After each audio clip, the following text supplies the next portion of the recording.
Mark 16, 1-8. When the Sabbath was over, Mary Magdalene, Mary the mother of James, and Salome brought spices so that they might go to anoint Jesus' body. Very early on the first day of the week, just after sunrise, they were on their way to the tomb, and they asked each other, "Who will roll the stone away from the entrance of the tomb?" But when they looked up, they saw that the stone, which was very large, had been rolled away. As they entered the tomb, they saw a young man dressed in a white robe sitting on the right side, and they were alarmed. "Don't be alarmed," he said. "You are looking for Jesus the Nazarene who was crucified. He is risen. He is not here. See the place where they laid him."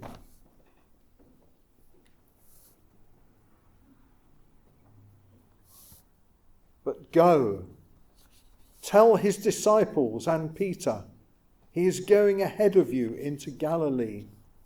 There you will see him, just as he told you.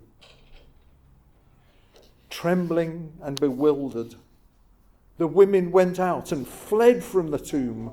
They said nothing to anyone because they were afraid.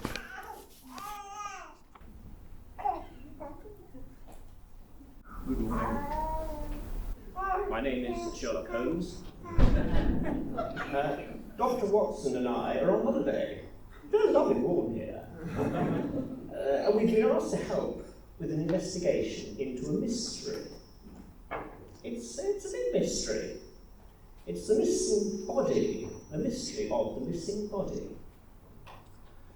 So, as I understand it, on Friday, a man called Jesus from Nazareth was executed on a cross, along with two others. And he died, and he was buried in the brand new tomb that you see here. On Saturday, yesterday, it was fairly busy because people were going to the temple to celebrate the Passover, which I imagine is what you're all here for. And then this morning, as I understand it, a young woman went to the tomb, and when she got there, she found the stone had been rolled away. And the body of Jesus of Nazareth had gone. How can that happen? How can a body just disappear? It's a mystery, and Watson and I are here to try to solve that mystery. Excuse me, Wilson. So we can see the tomb, and it is indeed empty. Could it be that Jesus of Nazareth didn't actually die on the cross? Is that possible, that perhaps he just lost consciousness and then he was laid in the tomb, and in the coolness of the evening he came round and walked away? I mean, albeit he'd have to push the stone away. The two Roman guards didn't see anything. Is there a possibility? No. Oh no, tell me, what did you see? Oh, okay, well, let's see whether we can find any evidence about what happened. Oh, I found a piece of paper in the tomb. I would have gone in and got it out. Now, this could be evidence that will help us to understand. And what I need is, because my eyesight is not very good, you young man sitting in the front row, would you come and read this piece of paper to me, please? Into this stick, if you would. Very strange stick. But when the soldiers came to Jesus and found that he was already dead, they did not break his legs, Instead, one of the soldiers pierced Jesus' side with a spear, bringing a sudden flow of blood and water. John 19:33-34. Thank you very much. Thank you. So what light does this show on the mystery? The soldiers found that Jesus of Nazareth was already dead. Now, Roman soldiers, they're professionals, aren't they? Execution to them was something that they did as part of their job. So if they thought Jesus was dead, he probably was dead. And also, does it say, blood and water flowed from Jesus' side when he was pierced with a spear? But isn't that proof? Isn't that proof that he was dead? I think we may have to dismiss that hypothesis. Thank you for the audience participation. I think we may have to dismiss that hypothesis. So what else might have happened? Thank you. Thank you so much. I think we are going to find the solution. Could it be? Thank you very much. Could it be disciples of Jesus stole his body away? Might they have done? Might they have been a motive? As if they could have proved, if they could have suggested to the world that Jesus has gone. Do you know any disciples of Jesus? Right, okay. Let's see if we can find some evidence to support the fact that the disciples stole the body. I'm looking in the tomb again.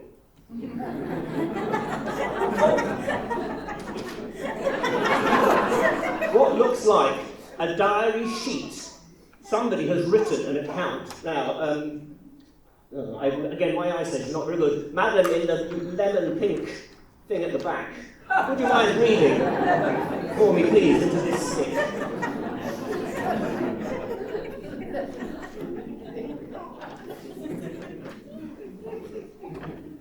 That Sunday evening, the disciples were meeting behind locked doors because they were afraid of the Jewish leaders. Thank you very much. The disciples were afraid. I would think the disciples were terrified because they'd just seen Jesus of Nazareth executed on a cross. I would think the disciples were very frightened, and I think really they wouldn't have had the courage or the skill to escape past the Roman guard. I'm afraid that's another blind alley we might be heading up, Watson. So if it wasn't the disciples, what about grave robbers? Grave robbers. And did you see, as we came in, did you see the sign, warning, grave robbers operate in this area? I don't think we should rule that out. Could it be that grave robbers stole away Jesus' body and they, being professionals themselves, might have got past the Roman guards? We'll see whether we can find any more evidence to support our hypothesis. Oh, hang on. Another diary account. Just what we need. Again, I can't read it, it's in Hebrew anyway. One of you young people sitting down at the front, would you be willing to read this? Thank you. Then Simon Peter came along behind John and went straight into the tomb. He saw the strips of linen there, as well as the cloth that had been wrapped around Jesus' head. The cloth was still lying in its place, separate from the linen. Thank you very much. Simon Peter, one of Jesus' disciples, went into the tomb and found it empty. So now grave robbers, if they robbed the grave of a wealthy man, they would be looking for jewellery, they'd be looking for, or ornaments that might have been left in the grave, or even the cloth might be valuable because cloth is expensive stuff. So it doesn't make sense that they would leave the cloth behind and take Jesus' body. That doesn't make sense to me. And if it doesn't make sense, I'm afraid I'm going to have to dismiss that hypothesis. What do I think? We're getting a bit frustrated on this. Yes, it is very difficult. What could have happened? It wasn't the disciples who took Jesus, and it wasn't grave robbers. I will look one more time in the tomb. Oh, hang on. What looks like a diary sheet. Again, I presume it's in Hebrew, I can't read it. Madam. Oh, Adam.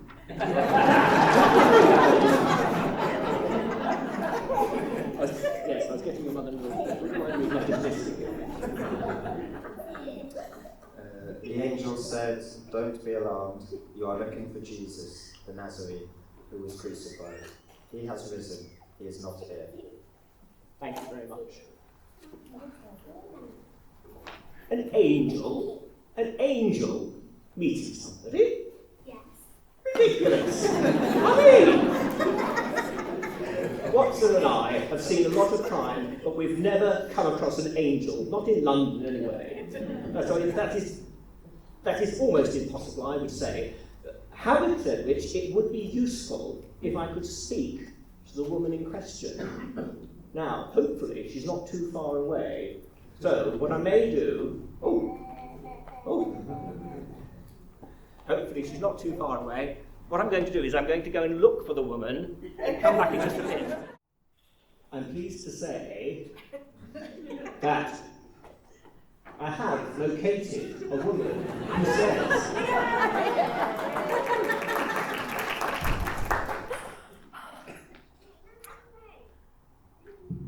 Madam, thank you very much for helping us with our inquiries. Is it you that saw Jesus? Yes, it is true, Mr. Sherlock Holmes. And how do you know it was Jesus? Well, I've met with him this very morning. It really is too amazing. I was there on Friday when they crucified him and they laid him in the tomb. And then this morning, outside that very tomb, Jesus appeared to me. He spoke with me. It really was Jesus. It was. Okay, fine. Well, thank you very much. He addressed me by my name. I haven't got time for this. I really must go. I have to tell everyone the good news.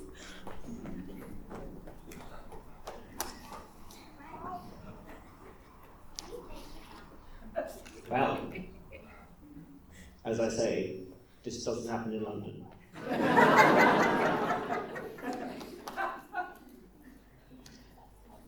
This woman's testimony appears to be true. She saw an angel. Hard though that is to believe. She saw an angel, and the angel said to her that Jesus of Nazareth, who was crucified on Friday, buried in this tomb, has come back to life today. That's amazing. It is amazing. Watson, I think we found enough now. I think we should go and write up our report. But it appears that we have worked out what happened to Jesus.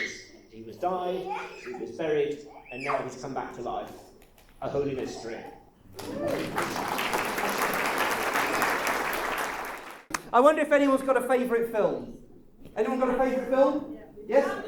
The Sound of Music. Lovely, thank you. Any more? The Italian Job, that's a cracker, yes. I won't say the famous line. Yes? Union Pacific. I've not seen that one, John. So, Princess Bride. What a classic that is. The Princess Bride. Now, I know some people like sad, weepy films. Anyone like sad, weepy films? Yeah, a few people. I'm afraid I don't like sad, weepy films.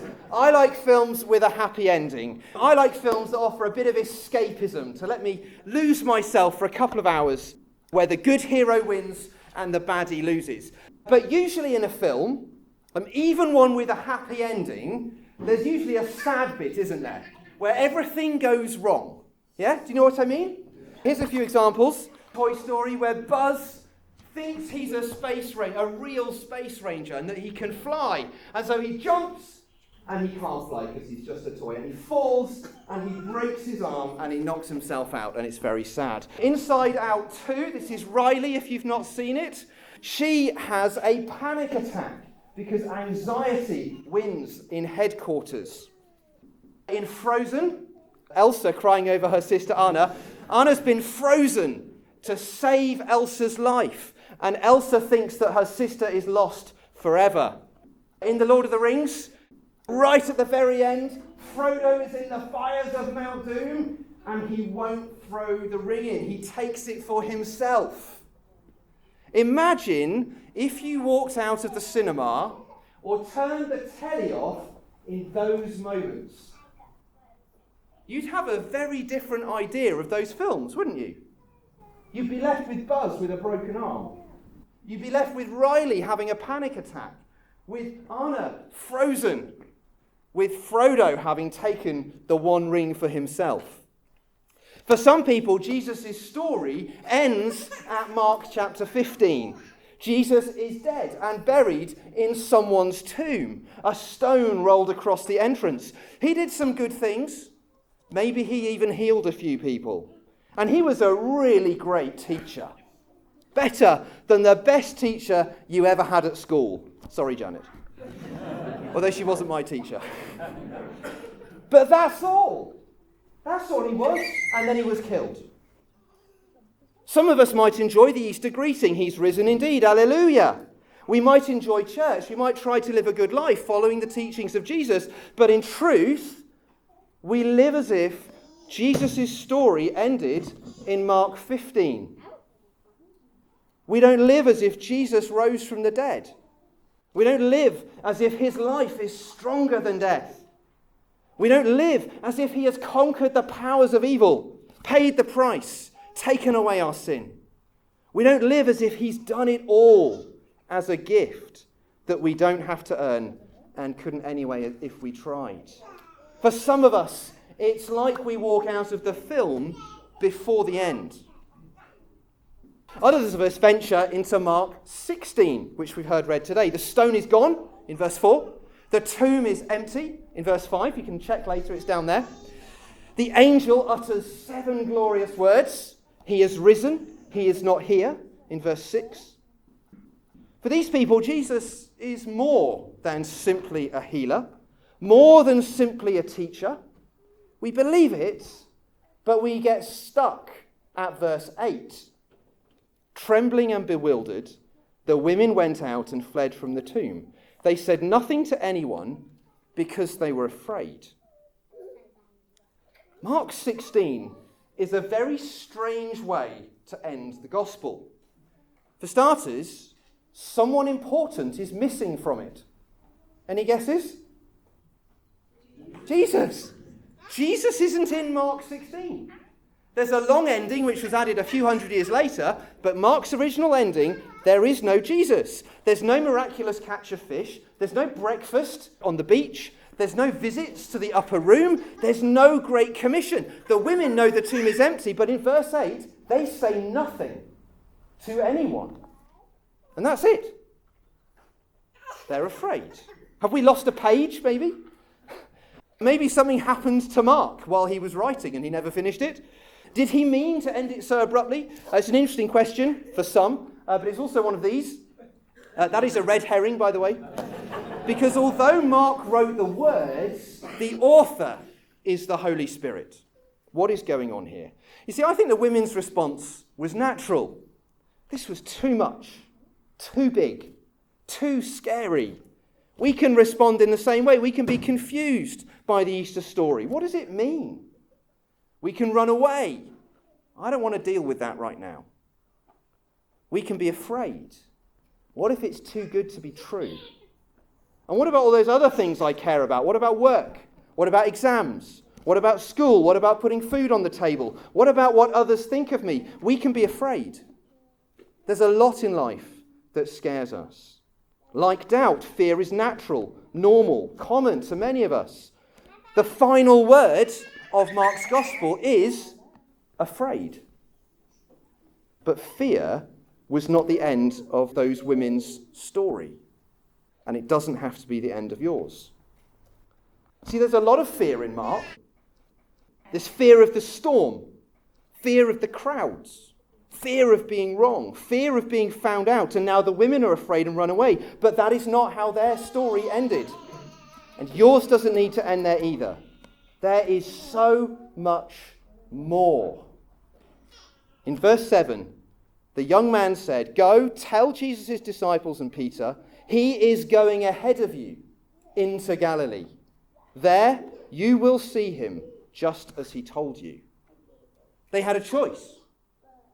Have faith in Jesus and go, or give in to fear.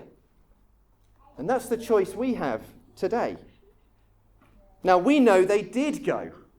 They did tell the disciples, Jesus is alive. And we know that as they went, they met the risen Jesus.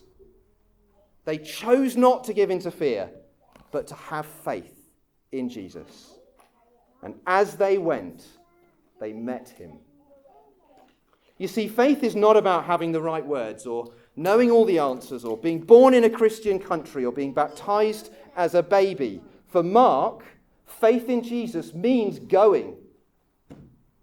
It means doing something differently because you believe, because Jesus is risen. For Mark, faith in Jesus means going and trusting that Jesus goes with us. And in fact, that he's already there waiting for us as well. For Mark, faith is active. It means we live differently, not giving in to fear, but trusting in Jesus. For a year now, we've been asking an important question. Who is Jesus? Who is Jesus? It's the most important question. Mark gave us his answer right at the beginning. He's not a very good author, really. He gives the answer right at the beginning. His answer is this: the beginning of the gospel of Jesus, the Messiah, the anointed one, the Son of God. That's who Jesus is for Mark. And he wants you to know that too. So over 15 chapters, he shows us Jesus' authority, his power, his compassion, his love, his righteous anger, and more besides. Now in chapter 16, the camera turns to us. Who do you think Jesus is? How will you respond? How will you react to your fears? Will you give in to them? Or will you trust Jesus? And trusting Jesus, go with him, discovering a life stronger than death. The life God made you to live. See, that life is found only in Jesus, the risen Son of God. And it's yours if you want it. So the question is, do you?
Thank you.